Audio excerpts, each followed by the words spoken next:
My name is Maeve, and I bought my first apartment 3 months ago.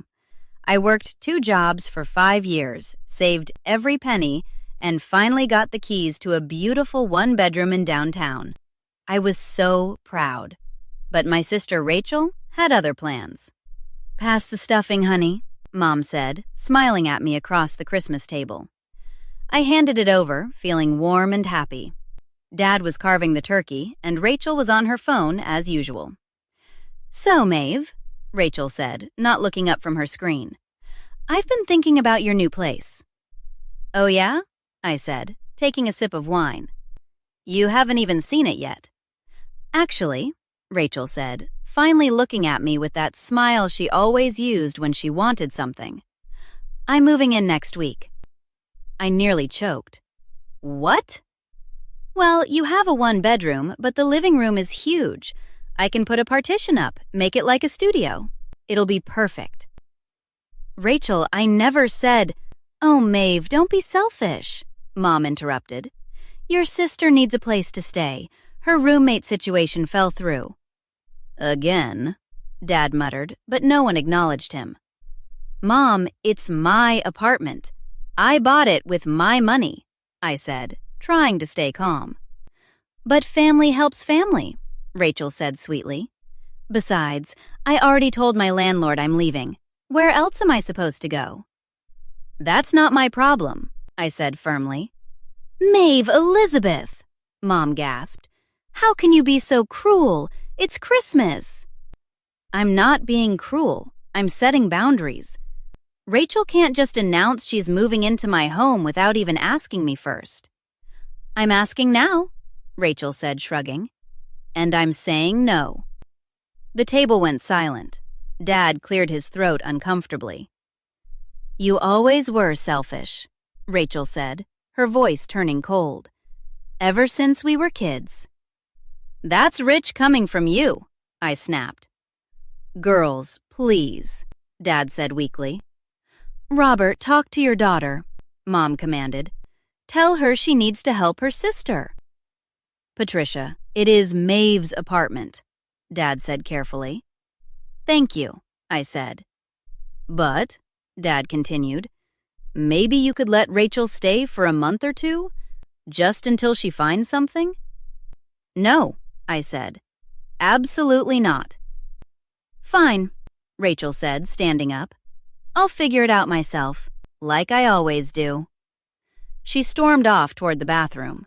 Mom glared at me like I'd just kicked a puppy. "You're being very disappointing, Maeve," Mom said coldly. I left early that night, my stomach churning, but I felt good about standing my ground. That feeling lasted exactly 3 days. I came home from work on December 28th to find Rachel's boxes in my living room. "What the hell?" I said, dropping my groceries. Rachel emerged from my bedroom wearing my robe. "Oh, hey! I was just taking a shower. Your water pressure is amazing." "How did you get in here?" "Mom had a spare key made when you gave her yours for emergencies," Rachel said casually. "She gave it to me." "Get out. Now." "Come on, Maeve, don't be dramatic.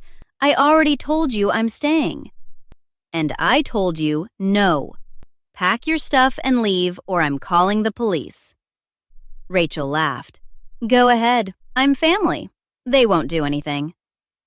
"We'll see about that." I pulled out my phone, but Rachel grabbed my wrist. "Don't be stupid. Mom and Dad will never forgive you if you call the cops on me." "I don't care." "Yes, you do," Rachel said, releasing my arm.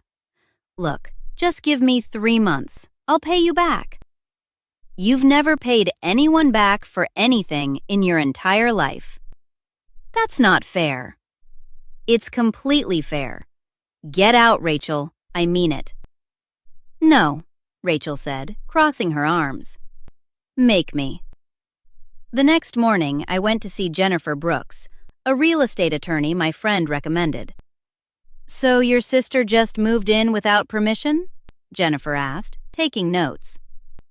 "Yes, my mother gave her a key. I want her evicted." Do you have any written lease agreement with her? No, because I never agreed to let her live there. Good. That makes this simpler. She's a trespasser. You can call the police and have her removed.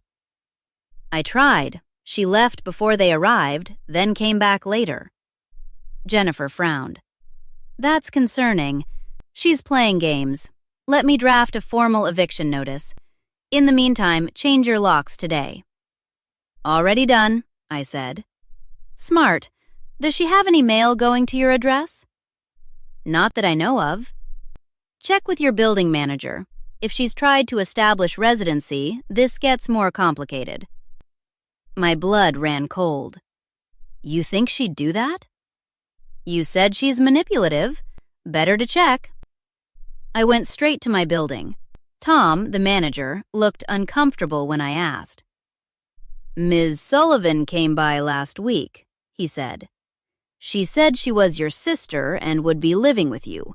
She filled out some forms. What forms? I demanded. Standard occupancy paperwork. Emergency contact information. Tom, I never authorized her to live here. What else did she do? He shifted nervously. She might have signed something saying she's a co-tenant. She's not. Show me what she signed. Tom pulled up the documents. There it was. Rachel's signature on a co-occupancy agreement.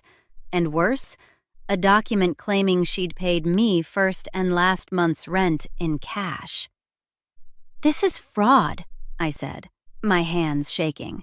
I never signed this. That's not even my signature. Tom looked at the forms more carefully. You're right. This doesn't match the signature we have on file for you. I need copies of everything, and I need you to document that these are fraudulent. I'll need to involve our legal department, Tom said. Do it. I'm also getting the police involved. I called Jennifer immediately. It's worse than we thought. She forged documents claiming co-tenancy. That's a felony, Jennifer said sharply. You need to file a police report immediately. I'll meet you at the station. At the police station, Detective Sarah Martinez listened to my story with growing concern. So she forged your signature on legal documents to establish residency? Detective Martinez asked. Yes, I have copies right here. And you have proof that this signature isn't yours? My actual signature is on the purchase documents, the mortgage, everything official. You can compare them. Detective Martinez examined the papers. These don't match at all. Your sister isn't very good at forgery. She didn't think she'd get caught, I said bitterly. She's used to getting away with everything. Not this time, Detective Martinez said. This is fraud, forgery, and trespassing. I'll need to interview your building manager and collect all the documentation. Does your sister have a criminal record?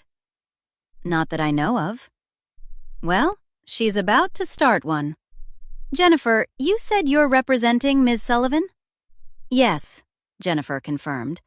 We'll be pursuing a restraining order as well. Good. I'll start the investigation. In the meantime, Maeve, do not engage with your sister alone. If she contacts you, document everything. She's been calling and texting non-stop, I said, showing them my phone. Mom, too. Save all of it, Detective Martinez said. It's evidence. The confrontation came 2 days later. Rachel showed up at my apartment with Mom, banging on my door. Maeve, open up, Rachel yelled. I called Detective Martinez immediately. She's here. I'm 5 minutes away. Keep your door locked. I turned on my phone's recording app and put it on speaker. Rachel, leave or I'm calling the police. I need to get my things. You mean the things you illegally moved into my apartment? Stop being so dramatic. Mom's voice came through the door. Maeve, let your sister in. We need to talk about this like adults. Mom, she committed fraud. She forged my signature on legal documents. That's not what happened, Rachel said quickly. I just signed some paperwork. The building manager said it was fine. You lied to him and forged my name. That's a crime. It was a misunderstanding. No, it was premeditated fraud, Detective Martinez said, appearing at the end of the hallway with another officer. Rachel Sullivan? Rachel's face went pale. Who are you? Detective Sarah Martinez. We've been investigating the fraud complaint filed by your sister. We need you to come with us for questioning. This is insane, Mom said. Maeve, how could you do this to your family? How could she forge my signature and try to steal my home? I shot back. I didn't steal anything, Rachel protested. The evidence says otherwise, Detective Martinez said. We've compared the signatures. We've interviewed the building manager. We have proof you knowingly forged your sister's name on legal documents to establish false tenancy. I want a lawyer, Rachel said. That's your right, but you're coming with us. This is all your fault, Rachel screamed at me as the officers escorted her away. I'll never forgive you for this. Good, I said coldly. I don't want your forgiveness. Mom stared at me with disgust. You've destroyed this family. No, Mom. Rachel did that when she decided to commit fraud. 3 weeks later, I sat in Detective Martinez's office with Jennifer beside me. The DA is pressing charges, Detective Martinez said, sliding papers across her desk. Forgery, fraud, and criminal trespass. Your sister's looking at 18 months to 3 years. She took a plea deal, Jennifer added. 2 years probation, 500 hours community service, and these has to pay you restitution for all your legal fees and the locksmith charges. What about the restraining order? I asked. Approved, Jennifer said, smiling. She can't come within 500 feet of you or your apartment. Violating it means immediate jail time. And your building has officially documented everything, Detective Martinez said. She's blacklisted from every property managed by that company. They don't take kindly to fraud. Good, I said firmly. How are you holding up? Detective Martinez asked gently. Honestly, I'm relieved. I spent years watching Rachel manipulate everyone and get away with it. She needed to face consequences. Your parents? Jennifer asked. Dad called yesterday. He apologized for not supporting me at Christmas. He said he should have shut it down immediately. And your mother? She's not speaking to me, but that's fine. I'm done protecting Rachel from herself. Jennifer leaned forward. You did the right thing, Maeve. What she did wasn't a family dispute. It was a crime. If you'd let it go, she would have escalated. I know, I said. The hardest part was accepting that my family would choose her over me, even when she was clearly wrong. Some families have a golden child, Detective Martinez said. Sounds like Rachel was yours. But you stood up for yourself. That takes courage. It didn't feel courageous. It felt necessary. There was a knock on the door. Tom, my building manager, stuck his head in. Sorry to interrupt, he said. I brought the final documents for Ms. Sullivan to sign. Everything's been cleared from our system about her alleged tenancy. Thanks, Tom, I said, taking the papers. I also wanted to apologize again, he said. I should have verified with you before accepting any forms from her. You're implementing new policies now, right? Absolutely. No co-occupancy agreements without both parties present and verified ID. Your situation taught us a lot. After Tom left, Jennifer gathered her papers. I think we're done here. The restitution will be paid monthly out of Rachel's wages. She got a job at a retail store. She must hate that, I said. Probably. But that's not your problem anymore. Detective Martinez walked us out. You know, in my 15 years on the force, I've seen a lot of family fraud cases. Most victims don't follow through because they feel guilty. You did. I almost didn't, I admitted. Part of me wanted to just let her stay, avoid the conflict. But you didn't. You protected yourself and held her accountable. That's what justice looks like. We shook hands, and Jennifer and I walked to the parking lot. Drink to celebrate? Jennifer asked. Absolutely. Over wine at a nearby restaurant, Jennifer raised her glass. To standing up for yourself. To boundaries, I added. We clinked glasses. My phone buzzed. It was Dad. Your mom wants to have a family meeting, the text read. She thinks we should all talk. I showed Jennifer the message. She rolled her eyes. What are you going to say? That I'm willing to have a relationship with anyone who respects my boundaries. But I'm not apologizing for refusing to be victimized. Perfect. Send that. I typed out the response and hit send. Within seconds, Dad replied, I'll talk to her. You did the right thing. Love you. One parent down, Jennifer said, smiling. That's good enough for me. I thought about everything that had happened. The Christmas dinner ambush, finding Rachel in my apartment, the police station, the court proceedings. Part of me still couldn't believe my own sister had forged my signature and tried to steal my home. But I also knew something important. I wasn't a victim anymore. I'd fought back the right way, through proper legal channels, with evidence and professionals. Rachel's sense of entitlement had finally caught up with her, and she was facing real consequences. You know what the best part is? I said to Jennifer. What? I get to enjoy my apartment now. Alone. Exactly like I planned. Jennifer laughed. To your sanctuary. To my sanctuary. I went home that night and walked into my apartment. My space, my achievement, my peace. The locks were changed. The restraining order was filed. Rachel's boxes were long gone, returned to her by police escort. I poured myself a glass of wine and stood at my window, looking out at the city lights.